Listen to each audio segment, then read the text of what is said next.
multiple offers on a property. And I think that really changes how we look at making an offer on a property. So, by any chance, um, let me pull up. So, Leonard, will you be pulling up the the notes for it, or should I? You can actually share your screen Okay, so let me pull by it. going to the bottom, Uh-huh. and it's going to pop up there where it Yeah. says share screen. Okay, one second. I actually have it printed out, so let me pull it up. 1 second. So while I'm getting that, I just want to kind of go over some of the things that we'll be talking about. Of course, when we're making an offer after we talk with our clients and things like that, I think that it's in this day and time, we actually have to do a little bit more talking with our clients and with their lenders to find out exactly where they can go. So a good example is I have a buyer who can go up to 350. However, they're trying to stay as low as 275. Of course, that's, like everybody, they want 4 bedrooms, 2.5 baths, large yard, 2-car garage, all those wonderful things. However, they're looking at properties that are lower. In doing so, one of the biggest things that we have is the escalation clause. And I believe that almost with every offer that we're presenting, if our buyer can go higher, we need to include the escalation clause. One of the things I did prior to actually starting the session today, I went back to look at some of the properties that my buyer had listed, actually placed an offer on. And I'm going to bring up one of those properties real quick so you can see. And what I'm bringing it up for, I don't think I'm breaking any rules or anything by doing this, but is the fact that we did the escalation clause on this property, and I know what we offered it up to, and to see how much it actually sold for um, was tremendous. So, by any chance, has anyone used the escalation clause and has lost the deal and wondered why? Any hands, any in the chat or anything? Okay. I have. This is Karen, and I have used it and have lost the deal, but the property sold for probably about $10,000 more than what we were offering. And I was really surprised. Hmm. But then again, waiting on the appraisal to see if it actually appraised for that much is a different story. You know what I mean? Right. Right. So did it actually go to closing? Not yet. Okay. All right. So what I did, and sometimes with what's this thing called? With Bright, I still have times where I don't see all the properties that are I'm looking for. So a good example is, let me just show my screen. I actually just brought home. I went out and purchased a new monitor for home. Yes, I did. Got a great deal too. All right, so can you see my screen? Yeah, I can see it. You're on Okay, Yes, we Bright, can. right? I'm on Bright. Okay. So on Bright, the property I was looking for is 3 Oak, and it's in Newark, Newcastle.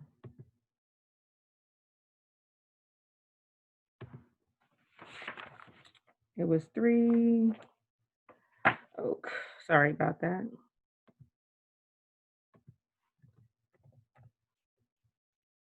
All right. So 3 Red Oak. The funny thing is, why is it not coming up? All right, I'm having wonderful times here. This is called my technical uh, part. The actual That's all address. right. We're all learning to adapt, right? Yeah. Yeah, it's 3 Red Oak. Now it shows up. Let's see. That's still not it. Let's just do this.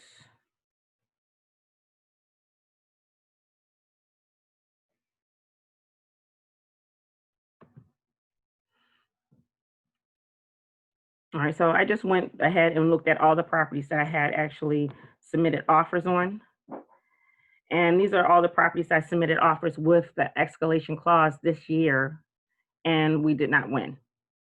Okay. And now one of which was this one. Don't ask me why. Like I said, I did put in 3 Red Oak, but could not find it. And even this is not showing correctly inside of Bright. Right. So the property I offered, and it's not this one. It was actually, we're going to go into the history part. And when I go into the history, I actually find the actual document that we were looking at, which was this property. We offered, the list price was 300. We went up to 320, $20,000 above it with the escalation clause. And you'll see here, this property sold at 323, which was $23,000 more than the list price.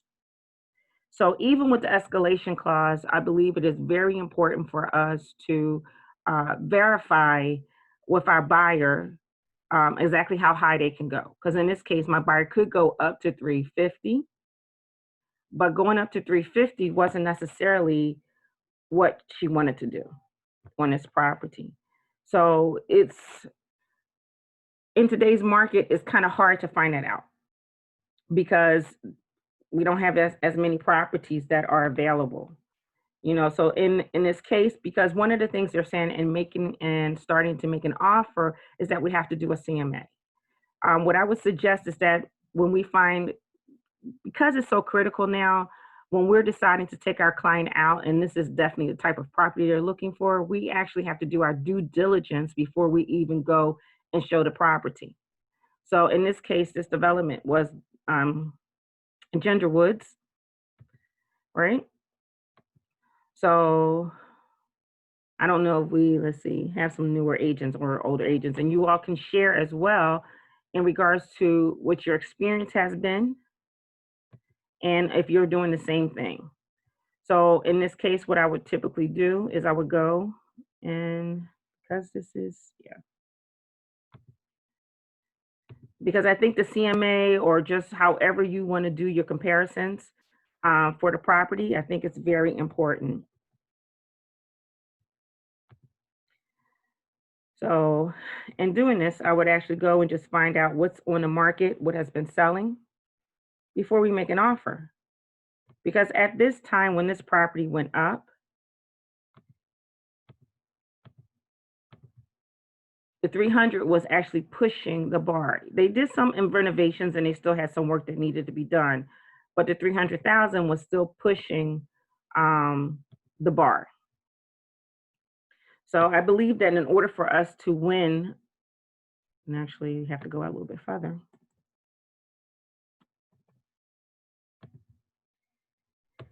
In order for us to win, we actually have to push it continually. So if you look at this, we see that in Ginger Woods, that 323 is substantial above the highest comp there, which was 4 bedrooms, but it was 275. So as we're doing this new market, we are pushed to actually use the escalation clause. Has anyone in this, let's say in the last month, 2 months, been able to win an offer on a resale with just a straight offer? Hey, Angela, this is Tommy. I've heard countless stories of that not happening. So I think that, today between, what you're going over and really diving into those details and kind of coming up with like a reverse CMA before you make that offer, it's such a good idea. And it reminds me of what Steve Freeberry said this morning and a little bit of yesterday, where he said, I'll ask them before we send in the offer, hey, how much are you willing to lose this house by? Because if it comes back and our offer's at 310 and you find out that it's sold for 317, how upset are you going to be? Oh, I would definitely pay 7 more. All right, well, let's have that escalation clause conversation. I could see a world where coming out of this is the new standard, just to try to take care of the buyers, and the sellers probably love it too. Yeah. Not that they know what the final number is, but just the fact that someone's coming in saying, I'll give you this, and I'd be willing to give you that if it meant I got it. Correct. So this part of it that you're going through right now, I'm glad it's being recorded. I'm also trying to record it on my phone because this is invaluable stuff. Yeah. Well, I'll tell you the last one I did, we won the offer Mhm. with the actual list price. Mhm. But what I did was as soon as I jumped on it real early. Mhm. Um, as soon as it hit bright Mhm. and showed the property, called the agent, Mhm. and I asked the agent just, what's it gonna take to get the deal signed on this today? Right. Okay. And he said, full asking. I said, you got it. I'm coming over with it. You know what I mean? Mhm. And I like that straightforwardness. I like that a lot. that's what we did. We wrote up an offer for the full asking price, Mhm. and he had it signed within 2 hours. Okay. Did you get any were you asking for assistance?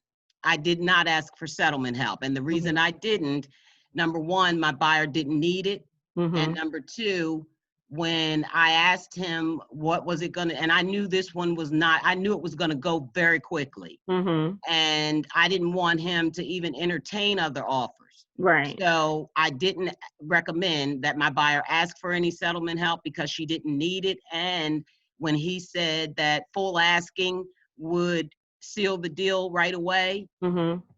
I knew that that's exactly what that meant. Full asking, not full asking minus $5,000 in settlement help. You know what I Right. mean? Right. So we just went in with a straight full asking, and like I said, they signed it within an hour and a half, and we were done. Yeah, I can share that some of the ones that out of that list I showed you, we went above full asking with no closing cost assistance. So I think it's really where we talk to now. There are definitely properties out there that will probably sell a little bit less because they're overpriced. And then also the appraisal is going to come in less. But there's also so many. For me, I've seen, I would say 90% of the properties that I've been showing my clients are those that are going well above asking. Even with calling the agent. So I put an offer on Monday for a property, and we went above asking price, everything else. Never heard anything else back from the listing agent. Called this morning and he said, well, the seller decided that someone else submitted an offer, and they just said they can't deal with all the people coming too many times, so they just picked one, believe it or not. So it's we'll go over that part with dealing with sellers as well, but it's such a critical time. So our time that we're dealing with now for making an offer is completely different. So like you said, Karen, was it Karen that talked? Yeah, that you went Yes. ahead and contacted the selling agent. But I'm also reminded that in the actual contract, the listing agreement, where the seller has an opportunity to say, don't tell anybody that I have offers. Don't tell anybody these things. And we have to adhere to that. So in that case, for my offer on Monday night, it was one of those things where the agent was not at liberty to tell other people, other agents, that they had offers. So if they're not at that liberty, we have to prepare our buyers to be like Tommy said, that we went over yesterday and this morning, was that you need to find out, what is your bottom price? Do you really want this house? Or are you just saying, if I get this price, then I'll buy the house? And that kind of I think this season makes us better agents, because we're hearing this information and it's like, okay, I can't just take people around and they want to offer $20,000 less. No, we're not going to, that $20,000 less is not going to roll right now. That 10,000 less, not even 1,000 less may not even work. I had a buyer who is, we're going to closing next week. And she said, well, since the market changed, you think maybe if we could get the house less? I said, no, we can't get those houses less. Why? Might be Because more. they want more. Yeah. you know? Angela, I heard a great script about this. I heard an agent say, do you want the house or do you want the house at this price? Yeah. And it got the buyer to go like, oh, no, I want the house. Well, okay. So if $3,000 difference, if $12,000 difference, here's what I'm looking at. Nobody has made an offer, like to your point, nobody has done it at 323. That doesn't mean it can't happen. We've never been quarantined before. Look at us now. Yeah. So, you know. I'm laughing because I don't know if anybody saw the commercial. It's for a credit score company. I don't remember which one it was. And it shows two people in the house, an apartment. An apartment is so small and they're just moving around. One person bends down, the next person goes over top of them, and one opens the door, one closes the door. And then the woman says, okay, I'm going to my office. And the guy says, okay, I'm going to my office. He sits down at a desk and she sits on his chest and turns her back to the other way. So both of them are working. One is working this way and one is working that way, but they're sharing. He's sitting on the chair and she's sitting on him. And I'm like, yeah, that's pretty much what we're going to happen. I think. Yeah, there's going to be a lot of people sick of their house, ready to put a sign in the yard.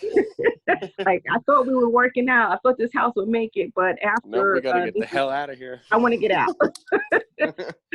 So, and I really believe that right now what I'm telling my clients, both sellers and people who said they're going to list their house and people who say that they're looking to buy. I said, what you're missing in this COVID thing for Delaware, maybe not for New Jersey, maybe not for Maryland. I said, in Delaware, we already had a very slow inventory. So now you had all the people who were looking, let's say November till May. I mean, November till March or November to February, couldn't find anything. They're still looking. Our traditional spring market, who said they were going to move, are now also beginning to look. So that's going to definitely flood, even for buyers, the number of people that are going to be looking to buy. So where we may have could have negotiated a little bit differently before, we will not have that opportunity to negotiate like that in the future, at least for the next 6 months. So we have to do our due diligence in regards to preparing our buyers before making that offer. Almost before, not even before making that offer, when we go out to see that property that our buyer says, this is the one I want to get, we have to have the conversation with them, providing that we don't share all that information until they walk through the house, because there may be some things that may just turn them off. But we as agents have to be really prepared for that conversation before we get there. Would you all agree? Absolutely. All right, so okay, we're still inside the time frame. Now, I didn't. I guess I'm talking and I'm moving my screen so much I didn't pull up the other part. But what I would suggest for us to do is definitely to go ahead and pull up that information so that we know what we're doing.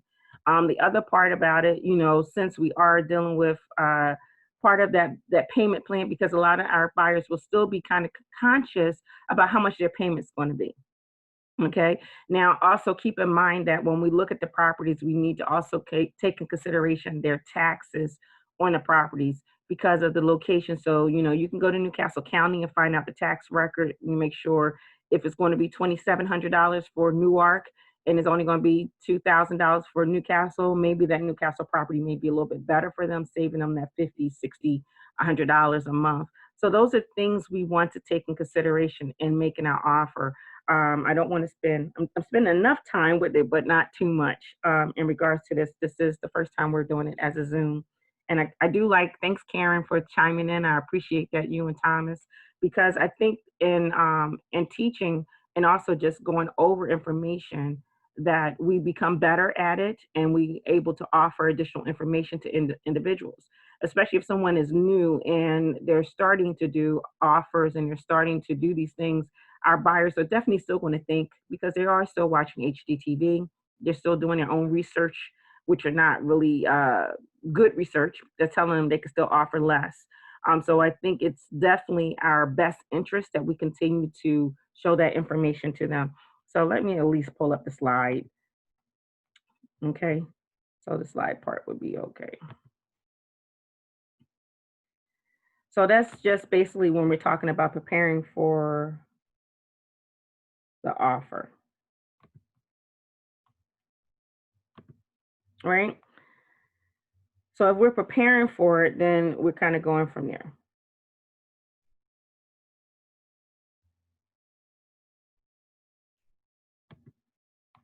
Why is it not acting right? Okay. All right. So, so we already know our buyer, we already know they have their pre-approval. One of the biggest things is that with the buyer's pre-approval, just to make sure that the lender understands the Delaware market, even if they are not a Delaware lender. As I think Steve was talking about it, some of our buyers will come with their own banks. One of the other things I would suggest in this time is that you also, if your buyer is purchasing a house over $150,000, that you do mention to them that maybe if they could, I kind of talk to them, depends on how I decide to do the wording, is to try out Keller Mortgage because that does save them on some of their closing costs and also gives additional $1,000 towards other costs, especially if it's a first time home buyer. If you cut that part off and then you also cut back the transfer tax if they're moving in one of those areas that do not that qualifies for first time home buyers transfers, that's saving them almost 1.25% plus let's say another 2% roughly. So they're pretty much, without even asking the seller for any assistance, you pretty much save the buyer about 3%, 3 to 4%, which means they have less out of pocket, which make them better deal in regards to presenting our offer, not having to need closing cost assistance if the buyer needs closing cost assistance. The other thing I would suggest is that if you're working with buyers who does need assistance, to talk to them in regards to and talk to their lender, make sure it's a qualified lender, if they can use Newcastle County funds or they can use Delaware State Housing funds.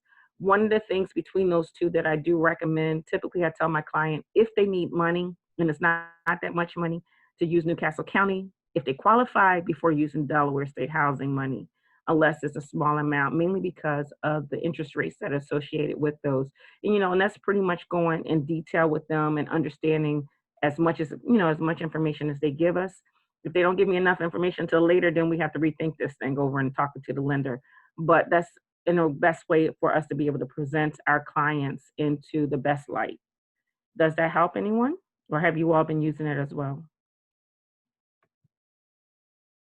Okay, I'll keep going. Now that I understand when they be like, "Can y'all say something, please? Hi." I don't see any It gets faces. lonely over there, doesn't I see no faces. it? It's all right. It's okay. Hopefully my hair's not flying too high. I'm listening. Hi, Angela. Hi. Hey, I'm Angela, we listening with too. you. I hear Yeah, you. I'm here too, but I'm on mute. Thank you. We're all here. We just listening. We taking in the good stuff. That's right. We're all here though. Thank you. Thank you. I feel so much better. So Angela, this is Uh-huh. Karen. So, and this is kind of kind of something that I'll try to be real quick, but I want to throw out to the group. Mm-hmm. I've run across something that I've never had happen to me before, and Okay. it's driving me up the wall. Mm-hmm. So I have a buyer who Mm-hmm. wanted to. We've been looking for a house just for a short time, Okay. and she happened to be going through neighborhood near her parents' house, and that's where it was a neighborhood that she was interested in. Okay. So she saw actually her mother, and she saw a for sale sign outside. Mm-hmm. So I looked the property up. It wasn't listed in Bright. And I couldn't find it anywhere. And so she took a picture of the sign that was out front and sent it to me. Mm-hmm. So I called the listing agent Okay. and said, I'm calling in reference to your property, blah, blah, blah. I have a buyer that might be interested in it. I want to show it. When will it be available for showing? Because I don't see it in Bright. Mm-hmm. So she said, well, the property is vacant and you can go ahead and show it today if you'd like. I'm going to be listing it tomorrow. Mm-hmm. So I said, okay, cool. Maybe I'll get a jump on it. You know what I mean? So I go and I show the property. This was Friday. I went and I showed the property on Friday. Mm-hmm. And I told her, she said, can you let me know what your buyer thinks after she sees it? So I said, okay, I will. I went and showed the property Friday. The minute I left there, my buyer wanted to put in an offer. Mm-hmm. I called her. I didn't get an answer. I texted her and no response. So The whole afternoon went by. That evening, I reached out to her again, no Mhm. response, texted her, no response still, right? Mhm. So Saturday, I get a call from her and she says, I saw your text message that your client wants to put in an offer. I said, yes. And so she said, well, I didn't get anything. And I said, well, I can't write an offer. You didn't respond. Number one, the property's not listed in Bright. Number two, I don't have a seller's disclosure. Number three, Mhm. there, I don't have any information. You know what I mean? Mhm. So she said, okay, I'll send you the I'll send you the disclosures. So this was Saturday, probably about 4 o'clock, something around that time. So she sends me disclosures and they're for a property in Dover. So I call her back and I said, well, this disclosure doesn't go with this property. This is for a house in Dover. So she's finally, long story short, she sends me the right disclosure. Okay. So I prepared my offer with the client, um, wrote the offer up, everything, attached all the documents, sent it over to her. Saturday night goes by and I didn't hear anything from her, which I didn't expect to. I got the offer over to her probably around 5 on Saturday. Mhm.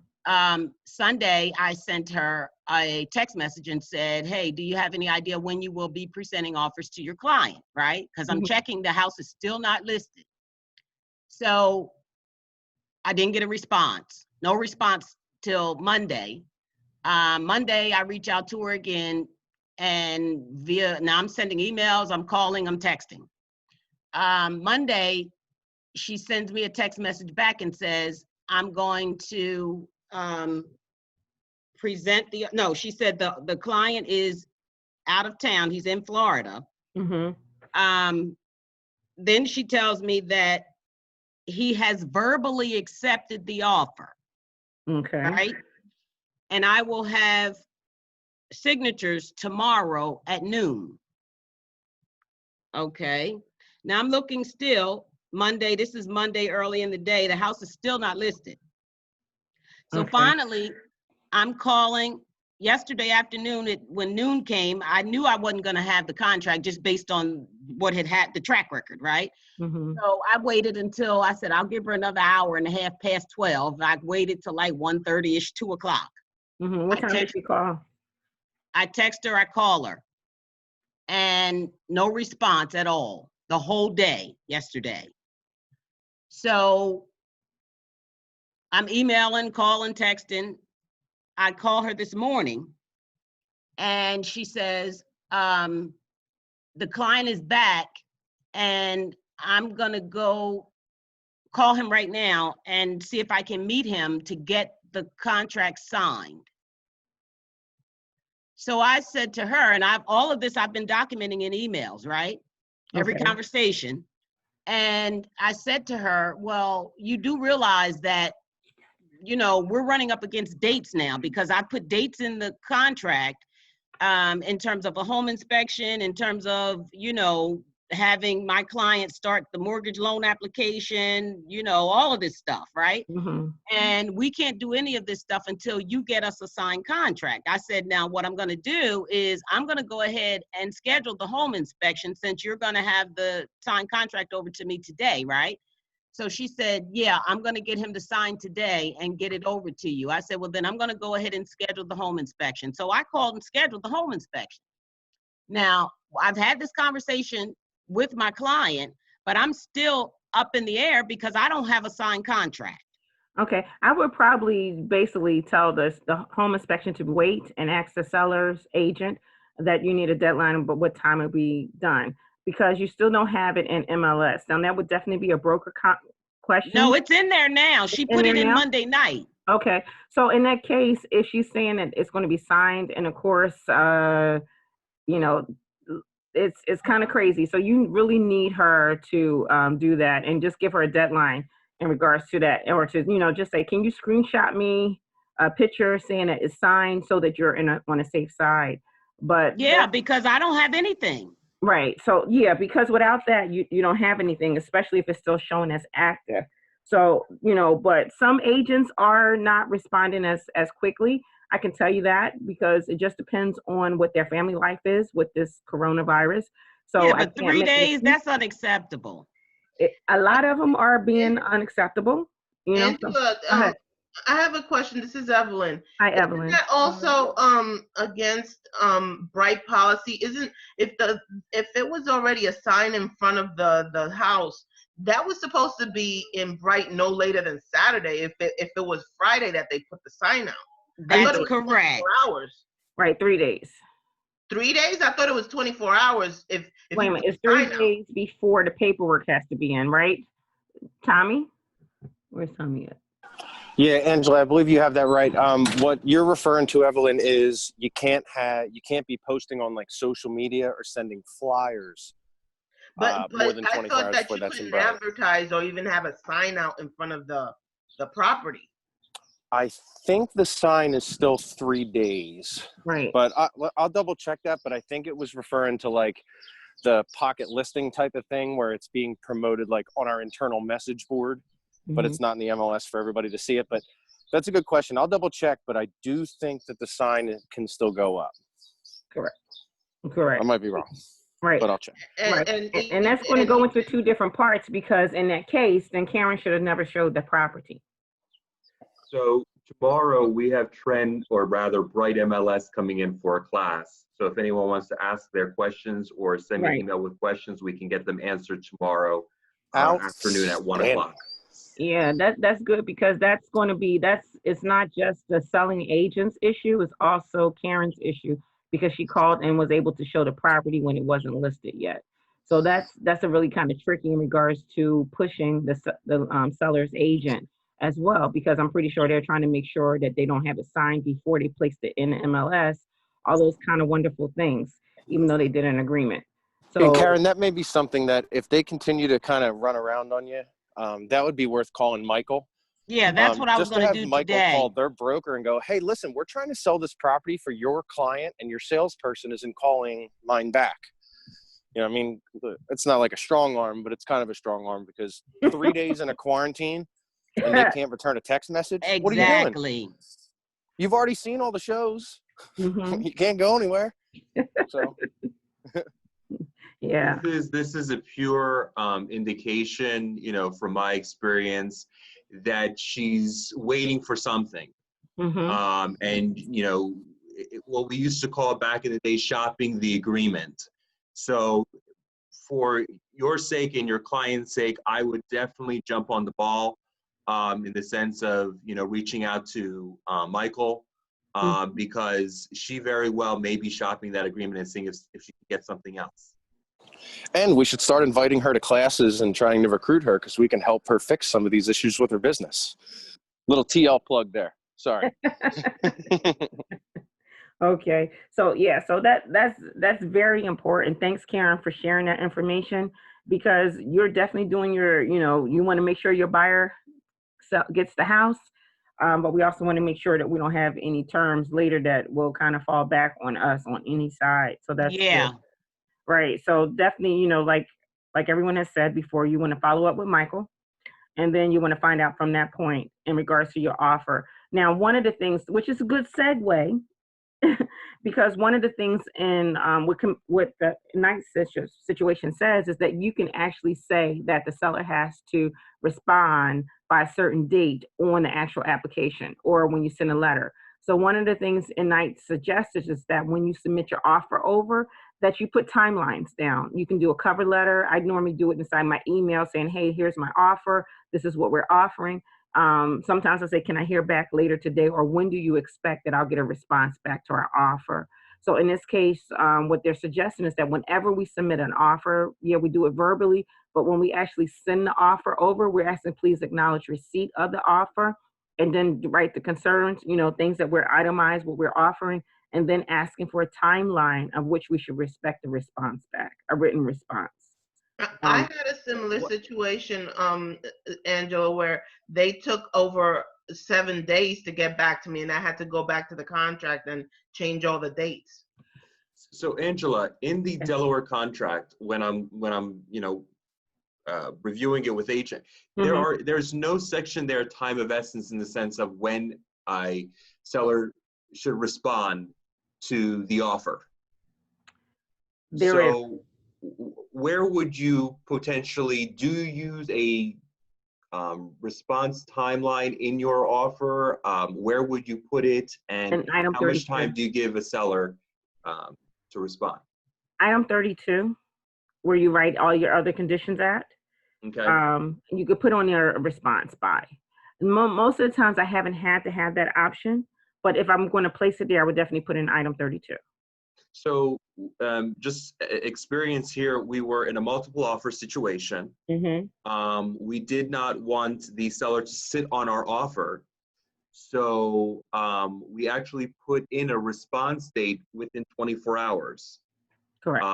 And we actually got a response. We actually got the offer accepted. And there were other offers. Right. Correct, because you're telling the seller. I mean, it's very important to tell the seller, hey, look, I want to buy your house, but I'm not going to sit and wait for you to decide if you get additional offers, and I could lose another house. Because the same thing with the seller, they want offers so they don't lose their house. And sometimes we have to talk to the seller as a listing agent in that manner, that this person doesn't have to sit around and wait for you because they could have gotten another house.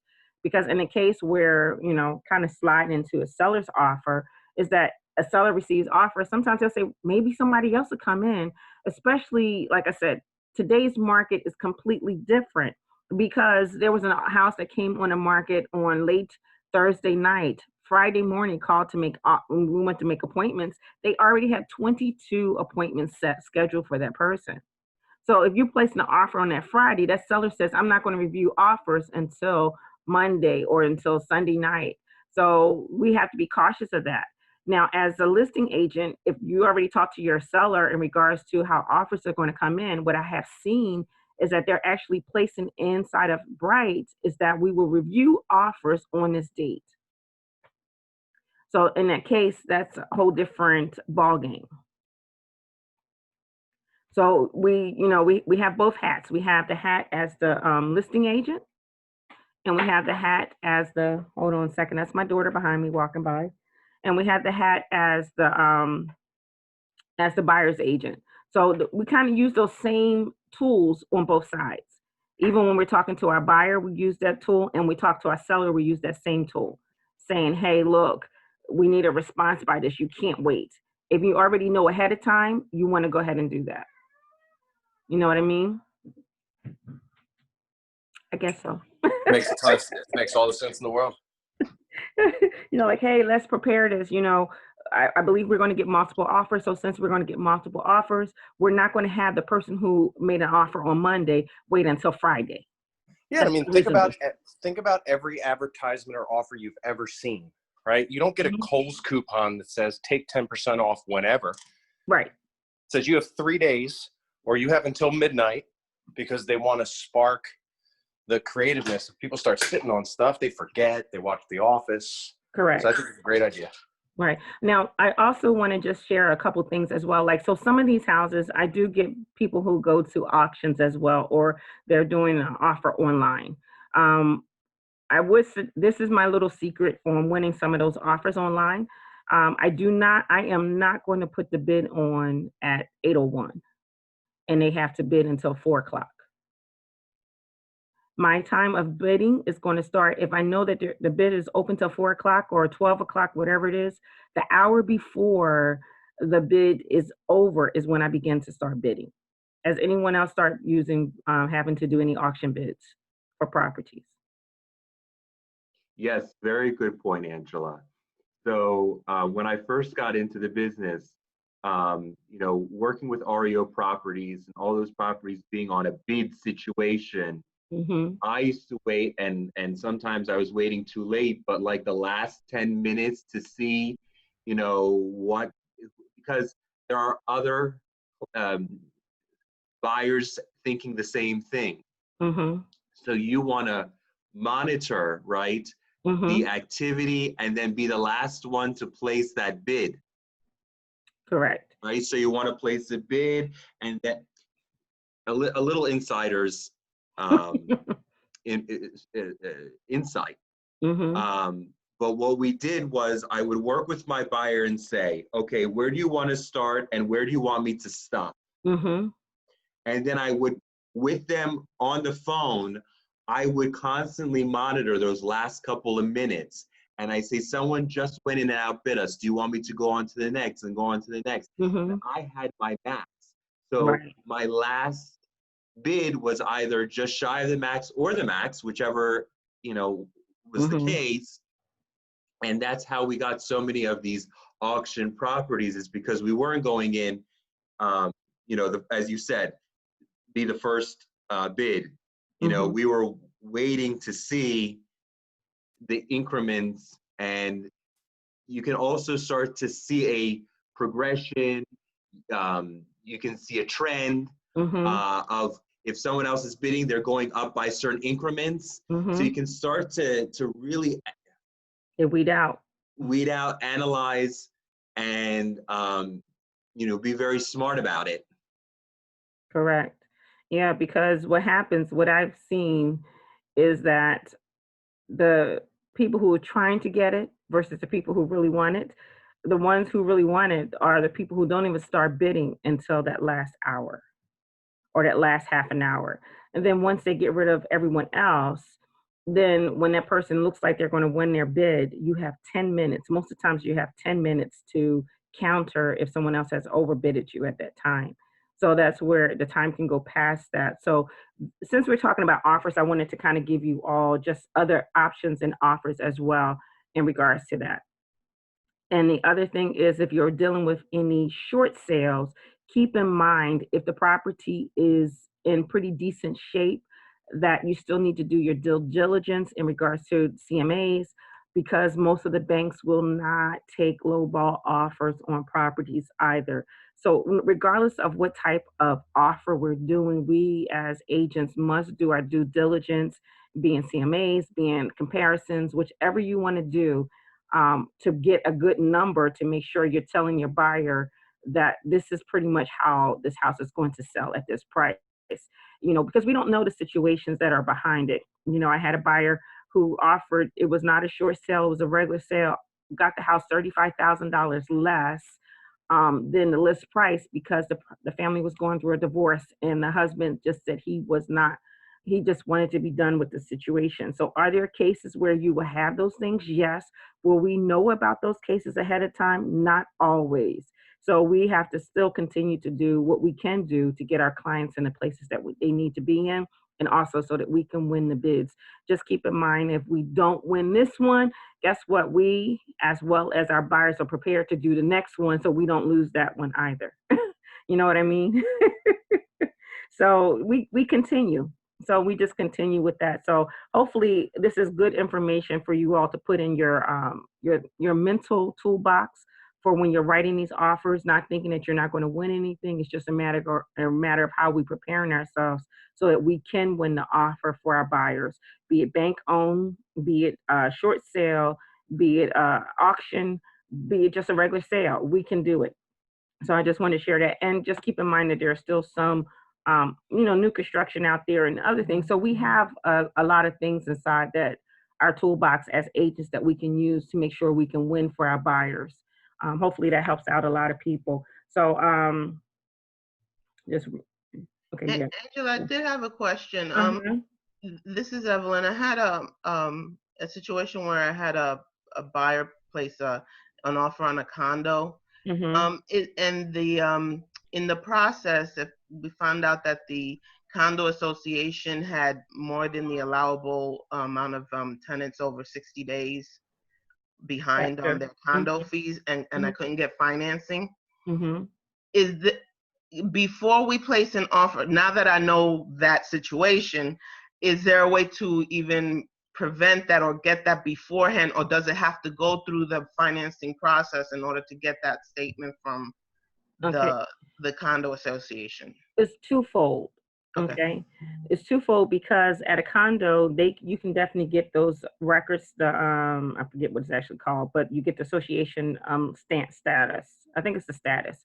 You can get that ahead of time. However, it changes every month. Okay. So let's say you go into the contract for, we're in April. You want a contract in April, but you're not planning to go to closing until June.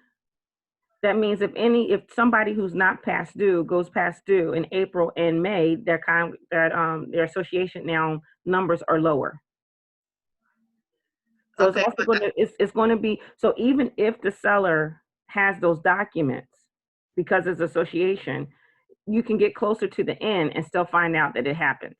But the got it. one thing that you can find out, this is going to be your due diligence, is to check and see if in fact that property, because you're talking about an FHA loan, it has to be a government loan in order to go past. No, this happened with a conventional loan. It shouldn't have been with a conventional loan. It should have been with FHA. Yeah, they told me that it wasn't. He had a commitment and everything, but because there were more than 15% that the oh, what's it called? Yeah, I've never heard that for a conventional loan, because that's what they'll say. Whenever they know those numbers are off, they will actually put in that they can only accept conventional.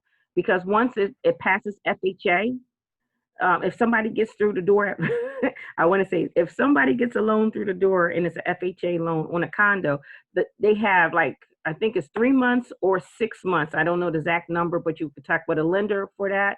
They have that period of time where they can get additional loans through. Yeah, no, this was a conventional loan, and we'll talk about it later if you like. Yeah, yeah, I think that's It definitely was a conventional loan, and they said what's the called? Fannie Mae guidelines said that even for conventional loan. I called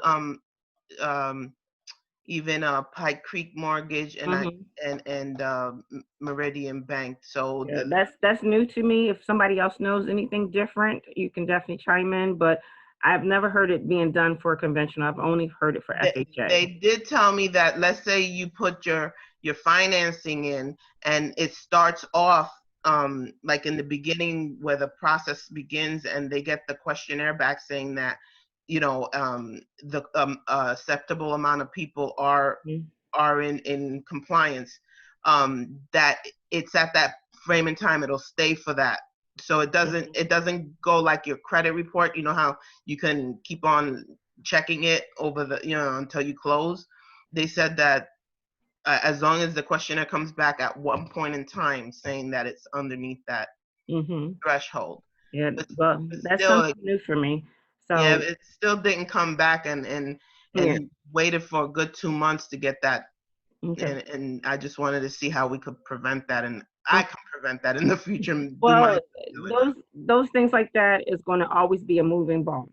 Gotcha. Anything right now with financing is going to always be a moving ball, typically, because everything is going to be based on each lender, especially now that we're dealing with the coronaviruses and people's employments and things like that. I had one buyer who they would not accept her disability because she's out on workman's comp. I went to another lender, they accepted it right away. They just did a verbal verification. So some things is going to be based on the lender, and you have to know your lenders and what lenders you're working with.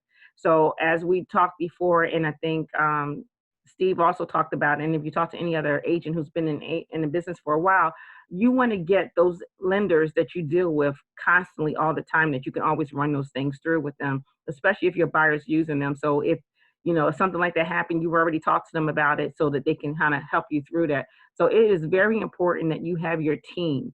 That means, yeah, starting out new, you learn different people, and you find out what lender is going to be that lender to give you that information. And if they can't do it, they're going to tell you up front, hey, I can't do that. Maybe you should try somebody else. But you have to be able to get into that position. The longer you do it, I mean, there are some lenders I worked with, and I'm like, after a while, I'm saying, I don't need to work with them anymore. I need to work, stick here. But that's going to be part of you learning the business and building yourself up and building your team, that you can do that so you'll know for things for your clients. Tommy? Yeah. And in times like now, it's big for lead generation too, right? So if you're consistently talking to lenders, or you have a lender that you talk to often, if you're sending out newsletters or emails, or you're posting on social media, if you have a podcast, there's going to be a lot of people calling those lenders and asking about refinancing and equity loans and what should I do. And I have to imagine that one of the better answers is you should downsize, lower monthly payment. You've lived in that house for 5 years. Your life is different now. Let's take advantage of a swollen market. Sell your house at $350 and buy a house at $225. Mm-hmm. You're still going to pay more, but the dollars mean more than the percentages in that case. And if the lenders are having these conversations about potential refinancing, they may be a great lead source for you. Not to mention the fact that, like Angela's been saying this whole time, you have all the information. So if somebody does reach out and go, what do you think I should do?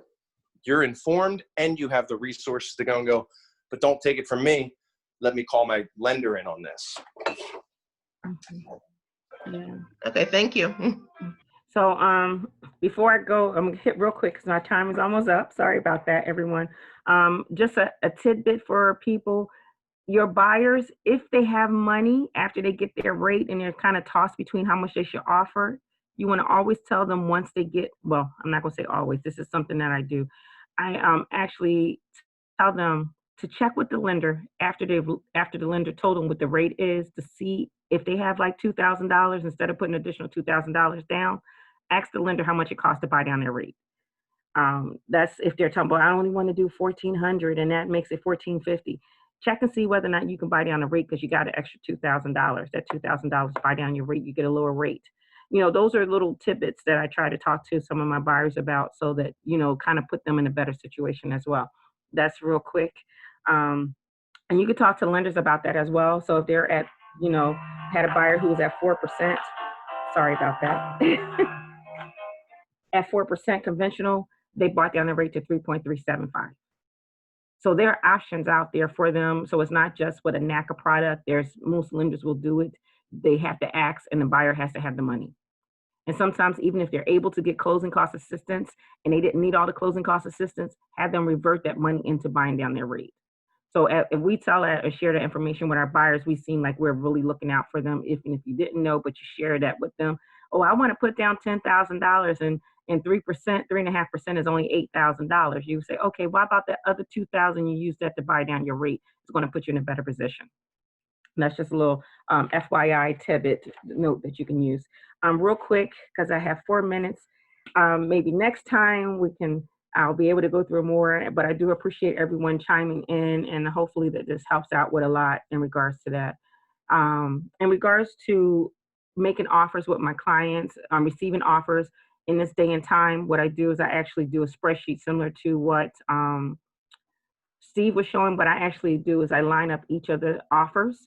And with those offers, I put in each column how much is commission, how much everything is, and then let them see all that. So then they can see what they're actually getting back or their bottom numbers for that as a net. But I do it as a chart that they get to see all of those and then tell them again, as we've been talking about, is that time is of essence in regards to that. So thank you. Leonard. Thank you so much, Angela, for contributing today and you know, being there for the Market Center and for our, you know, agent family. Obviously, if anyone has additional questions, you can always reach out to Angela. I know she's made herself available to all of us on several occasions, answering questions, being a resource. So again, thank you so much for the class today. Thank you. This was awesome. Really awesome. Let's do 1,000 more. Thanks, Angela. Thank you. Thank you, Angela. Thanks, everybody. Thank you. Thank you. Take care. Thank you a lot. I learned a lot from you. Thank you. Oh, that's great.